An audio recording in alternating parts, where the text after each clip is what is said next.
15절에서 26절까지입니다. 우리 천천히 한 목소리로 같이 읽겠습니다. 15절부터입니다. 16절부터 읽겠습니다. 16절부터 시작. 형제들아, 성령이 다윗의 입을 통하여 예수 잡는 자들의 길잡이가 된 유다를 가리켜 미리 말씀하신 성경이 응하였으니 마땅하도다.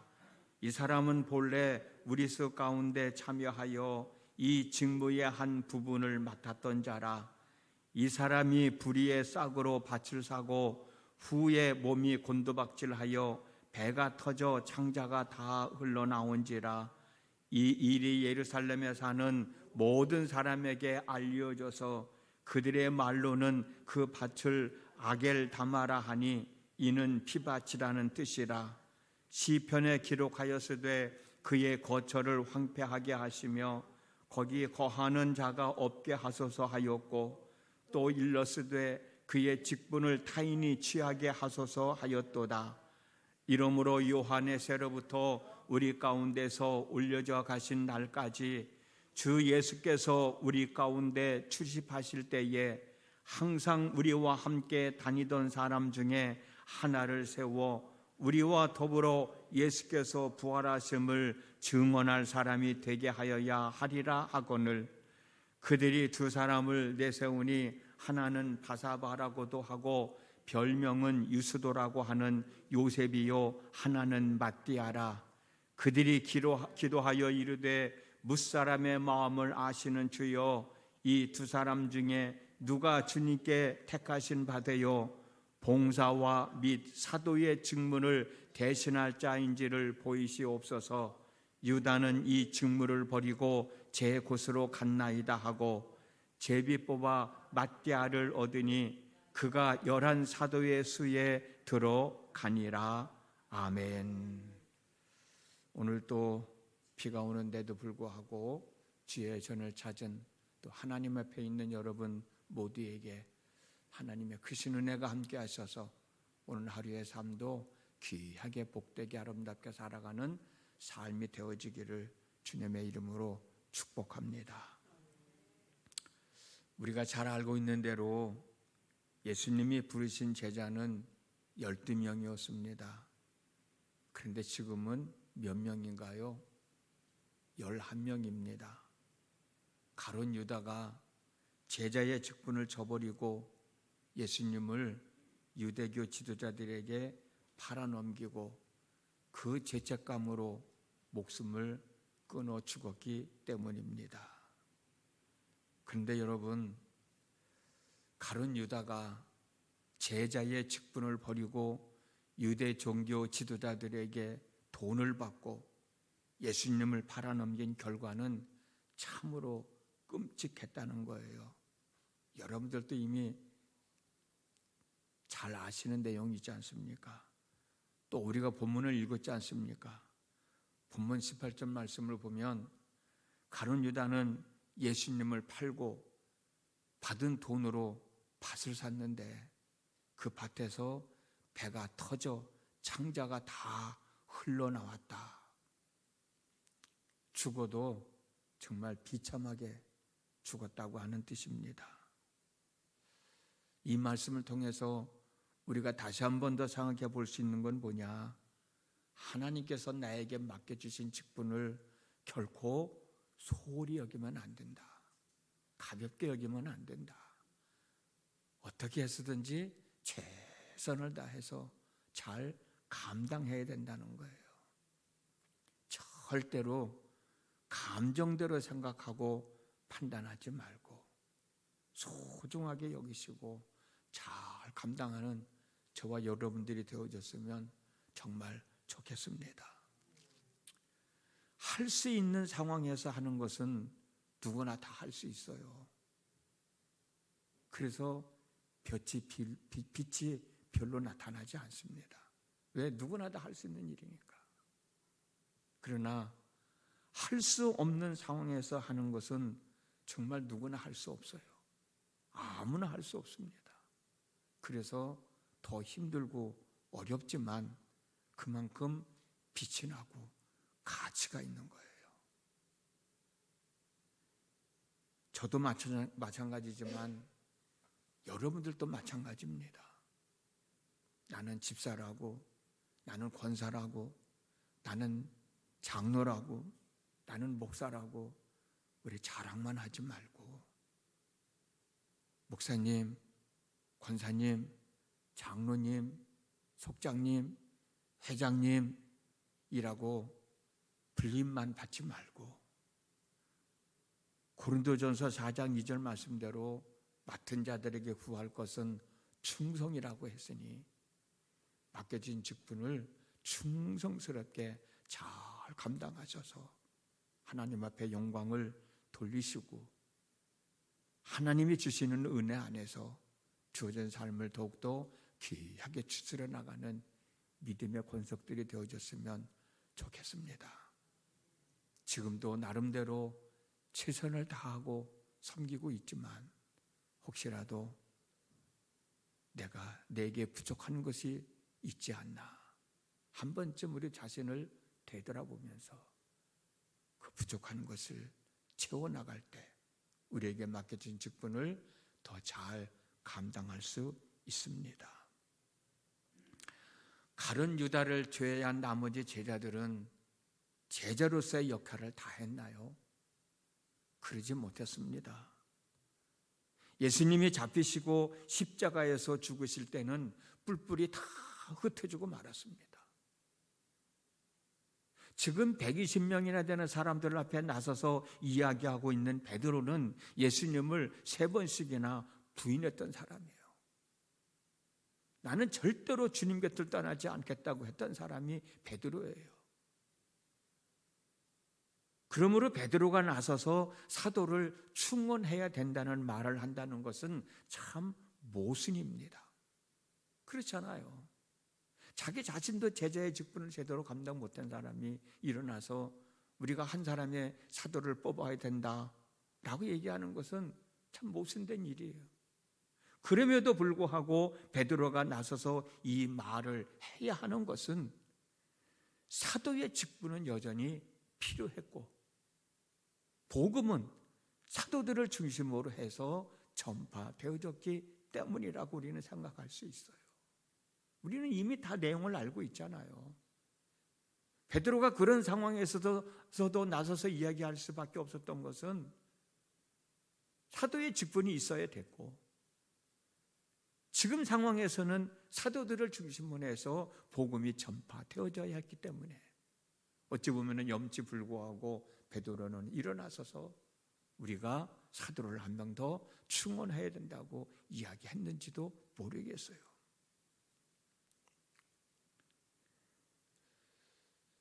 사도가 필요했다라면 다른 사람들을 선택해서 할 수도 있었는데 그런데 예수님은 이미 승천하셨잖아요. 그래서 베드로가 나서서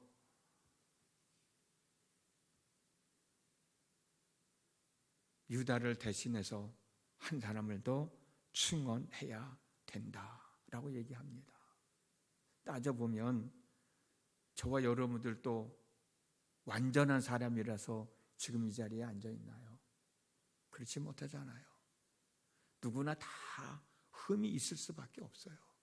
문제는 내가 잘못했다는 사실을 알고 회개하고 올바른 길로 돌아섰느냐, 돌아서지 못했느냐가 더 중요한 거예요.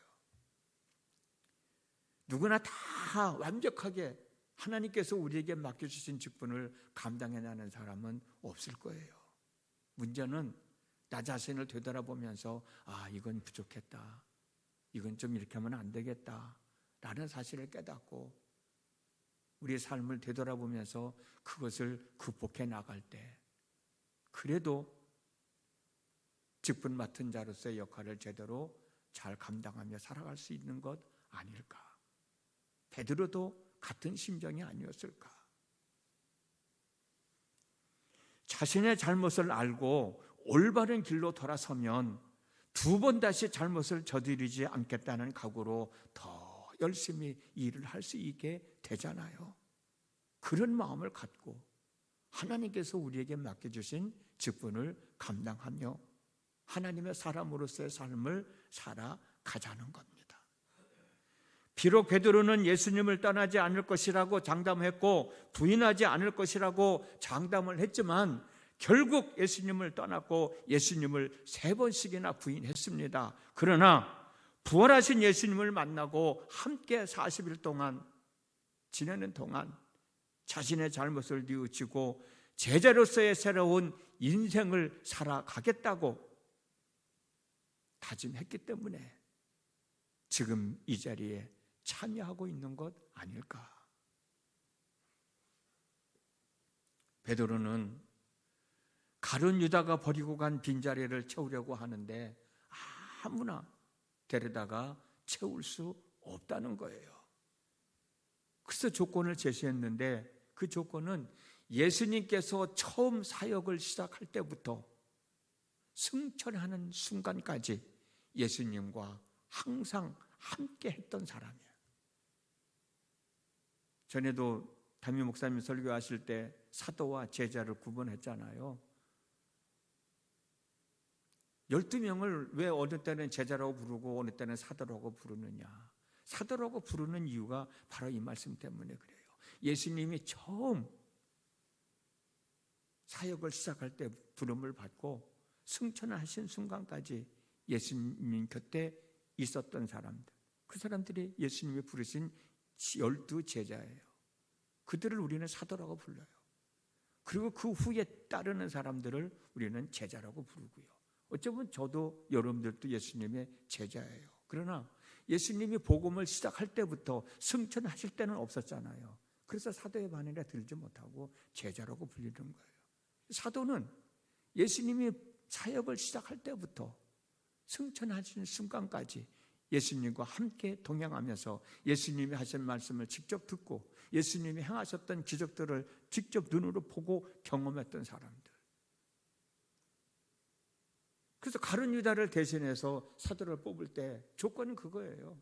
우리가 그렇게 불림을 받았으니 그때 당시에는 불림을 받지 못했지만 예수님이 사역하실 때부터 승천하신 순간까지 함께 있었던 사람들, 그 사람들 중에서 2사람을 청구한 겁니다. 21절에서 22절 말씀이에요. 요한의 세례부터 우리 가운데서 올려져 가신 날까지 주 예수께서 우리 가운데 출입하실 때에 항상 우리와 함께 다니던 사람 중에 하나를 세워 우리와 더불어 예수께서 부활하심을 증언할 사람이 되게 하여야 하리라. 이 사도의 조건이에요. 120명의 사람들은 이 조건에 맞는 사람이 바사바라고도 하고 ματ디아라고도 하는 바사바라고도 하고 유스도라고 하는 요셉을, 그리고 한 명은 맏디아를 추천했습니다. 120명의 사람들은 이 2사람을 위하여 기도하고 제비를 뽑았는데 맏디아가 뽑혔어요. 우리는 맏디아는 승자고 요셉은 패자라고 생각할지 모르지만 사도의 반열에 선 맏디아나 사도의 반열에 들어서지 못한 요셉은 주어진 상황 속에서 최선을 다하여 예수님의 증인으로서의 삶을 살았다는 것을 우리는 성경을 통해서 볼 수 있습니다. 맏디아는 물론이지만 요셉도 열심히 복음을 증거하며 살았어요.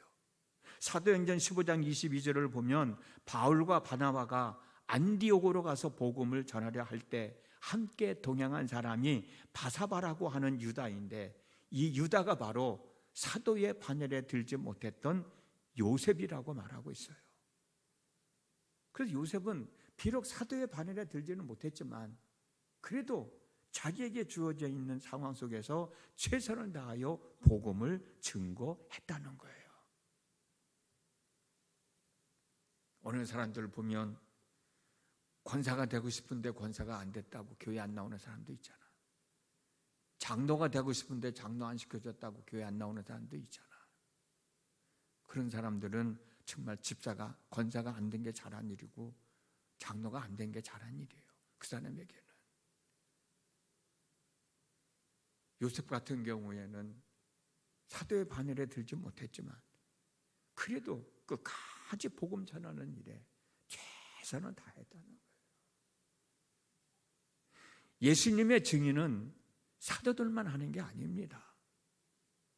사도들이 중심이 돼서 하지만 성령 충만함 속에서 하나님의 나라의 삶을 경험한 사람들은 누구나 다 복음을 전하게 되어 있습니다. 사명이에요, 사명. 사도들이 복음을 전하다 세상을 떠난 후에 사도들을 통하여 복음을 들은 사람들이 또 복음을 전했잖아요. 그 복음을 전한 사람들이 또 복음을 전했잖아요. 그 사람들이 복음을 전한 사람들이 또 복음을 전했잖아요. 그 복음이 대무게까지 들어가게 됐고 그 복음을 누군가가 듣고 전했기 때문에 저와 여러분들이 그 복음을 듣고 예수를 믿어 구원받은 사람이 됐잖아요. 이제는 우리가 누군가에게 복음을 전해야 되잖아요. 이 사명을 소홀히 여기면 안 되는 거지. 그 복음이 저와 여러분들에게 전해져서 우리가 예수를 믿어 구원받은 하나님의 사람이 되었고 성령 충만함 속에서 하나님의 나라를 경험하며 살아가고 있으니 이제는 저와 여러분들이 복음을 전하는 사람들이 되어져야 하는 것 아니냐고. 나까지 복음을 듣고 나까지 예수만 믿고 끝난다고 하면 안 되잖아요. 우리에게 맡겨진 직분을 잘 감당하며 살아가는 것. 내 삶 속에서 내가 하는 말, 내가 하는 행동들 하나하나가 바로 복음을 증거하는 삶이 아닐까. 내가 예수 믿는 사람으로서 말을 하고 예수 믿는 사람으로서의 행동을 하며 살아갈 때 그것을 지켜보는 사람이 야, 저 사람이 정말 예수 믿는 사람이구나. 저 사람이 믿는 하나님, 저 사람이 믿는 예수님 나도 좀 믿어봐야 되겠다. 그게 어찌 보면은 우리가 복음을 증거하는 삶이 아닐까 말이죠. 우리 그러니 그런 말 많이 하잖아요. 예수 믿으라고 하면은 너나 잘 믿어라. 참 부끄러운 일이 아닌가요? 내가 비록 내 입을 열어서 예수 믿으라고 하는 말을 하지 않더라도 내 삶 속에서 내가 하는 말이나 내가 하는 행동들을 보고 야, 저 사람 정말 예수 믿는 사람이네. 그것이 바로 하나님께서 내게 주신 복음 전하는 직분, 교회에서 내게 맡겨주신 직분을 하나하나 감당하며 살아가는 삶의 방법이 아니겠습니까?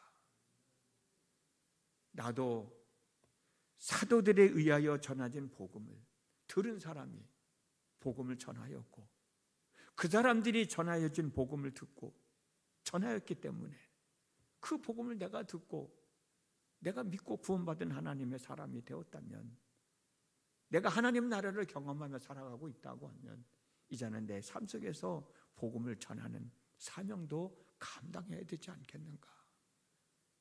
우리가 일일이 나가서 예수 믿으라고 하는 것도 중요하지만 내 삶 속에서 정말 내가 하나님 나라를 경험한 사람으로서의 삶을 살아간다면 그 속에서도 그리스도의 복음은 전해지는 것 아니겠습니까?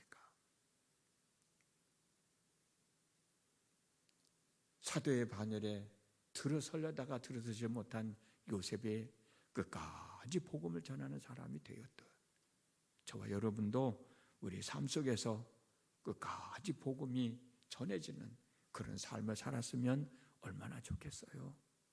오늘의 삶이 바로 그런 삶이 되어졌으면 좋겠습니다. 기도합니다. 우중이지만 새벽을 깨우고 하나님 앞에 있습니다. 가룟 유다가 제자의 직분을 저버리고 스스로 목숨을 끊었기에 베드로는 나서서 우리와 함께 복음을 전해야 할 사도를 선택해야 된다라고 주장하고 있습니다. 어찌 보면은 베드로 자신도 부끄러운 사람이지만 자신의 삶을 되돌아볼 때 부끄러운 사람이었다는 것을 알게 됐고 예수님을 통하여 새로운 마음가짐을 가지고 제자로서의 삶을 살아야 되겠다고 다짐했기 때문에 베드로는 나서서 한 명 빠진 사람을 채워야 된다고 이야기할 수 있었던 것 아닐까. 우리 자신도 마찬가지 아닐런지요. 완벽하게 우리가 직분을 맡은 자로서의 삶을 살아가고 있지 못하고 있지 않습니까? 하나님의 사람으로서의 삶도 살아가고 있지 못하고 있지 않습니까? 그렇지만 우리 자신을 되돌아보면서 내가 이렇게 살면 안 된다는 마음이 있고 새롭게 마음을 다짐하는 그런 시간들을 갖고 있기에 오늘도 하나님 앞에 나와 있고 오늘도 우리에게 맡겨진 직분을 잘 감당하려는 마음가짐을 가질 수 있는 건 아닐까요? 오늘도 이 마음가짐을 가지고 하루를 살아갈 때 하나님의 사람으로서 부끄럽지 않는 삶을 살도록 인도하여 주시고 하나님의 사람으로서 살아가는 그 과정 속에서 하나님의 살아계심이 증명되어지는 귀한 날 되어지도록 하나님 도와주시옵소서. 하나님의 이름을 부르는 사람답게 부끄럽지 않게 살도록 도와주실 뿐만 아니라 부족하지 않도록 인도하여 주시어서 하늘의 신령한 은혜를 통하여 땅의 기름진 복을 통하여 살아계신 하나님을 증명하며 사는 저희들이 되어지도록 인도하여 주시옵시고 말 한마디라도 행동거지 하나라도 그 속에서 살아계신 하나님이 증명되어지는 저희들이 삶이 되어지도록 인도하여 주옵소서. 우리가 누군가가 전해진 복음을 듣고 예수를 믿어 구원받은 하나님의 사람이 됐듯이 이제 내가 전하는 복음을 누군가가 듣고 그 사람이 예수를 믿고 구원받는 사람이 되고 그 사람이 또 복음을 전하는 또 듣고 믿는 사람이 있는 그런 일들이 계속 되어지도록 인도해 주시어서 땅끝까지 이르러 복음이 전파되어지기를 원하는 하나님의 소원이 이루어지게 하여 주옵소서.